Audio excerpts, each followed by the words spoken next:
ना BKWC ना माने गासिबो गामिया साबमिशन जाबाय दा बे गामिया नटिफिकेशन जानांगौ आरो नटिफिकेशन जानो थाखाय जिखिनि गामि बेवहाय होनाय जादों बे गामिफोरखौ भेरिफाइ खालामगासिनो दं माने डिस्ट्रिक्ट गासिबो डिस्ट्रिक्टआव बे जाब्लानो गासिबो जाजोबगोन आरो माने बिटिआरआव हाबै गासै गामियानो BKWC आव थागोन गासै बर' गामियानो ओंखायनो BKWC आव बेबायदि माबा खालामनांगौ गैया मात्र नटिफिकेशननि गोनांथि दं आरो बे नटिफिकेशनाव जिखिनि गामिखौ दा इन्टारिम काउन्सिला साबमिट खालामदों आरो जिथु मा होनो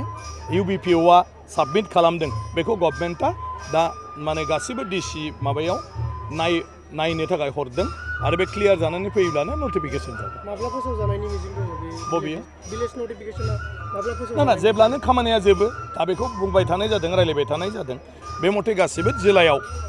इन्सट्राक्शनखौ हरबाय आरो बे जिल्लाफ्रा गासिबखौबो दा भेरिफाइ खालामनानै सहैजोबब्लानो बे नटिफिकेशना जागोन बे उन्दै बैसोआव हाबा जानायखौ जे आसाम सरकारनि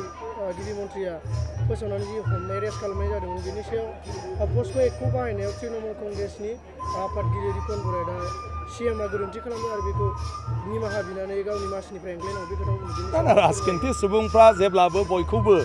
सुजुग लाबाय थायो बायदिसिना बाथ्रायाव बायदिसिना दाय होलायनो नाथाय सरकारा सरकार आरो सरकारा सरकार हिसाबै माखासे जि आयेन खान्थिफोर दं बेफोरखौ बाहायनो गोनां जायो आरो दा जिथु उन्दै बैसोआव हाबा जानाय बाल्य बिबाह बेनि बेलायाव सरकारा मोनसे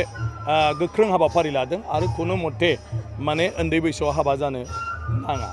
आरो ओंखायनो जायफ्रा उन्दै बैसोआव हाबा जादों बिसोरखौ आयेनखौ सिफायनायनि मुङै दा माखासे जि माने राहा लामा लादों एक्सन एरेस्ट खालामदों बे जाथायफ्रा दा बेफोरो जागासिनो दं आरो बेखौ लानानैनो बयनिफ्रायबो माबा माबि माने भिउफ्रा ओंखारदों गतिके माबा मोनसे मावोब्ला माबा मोनसे रिएक्सन बियो ओंखारो नाथाय बियो मोनसे आयेन दंखायो बे आयेन भंग खालामनायनि मुङाव बे हाबाफारिखौ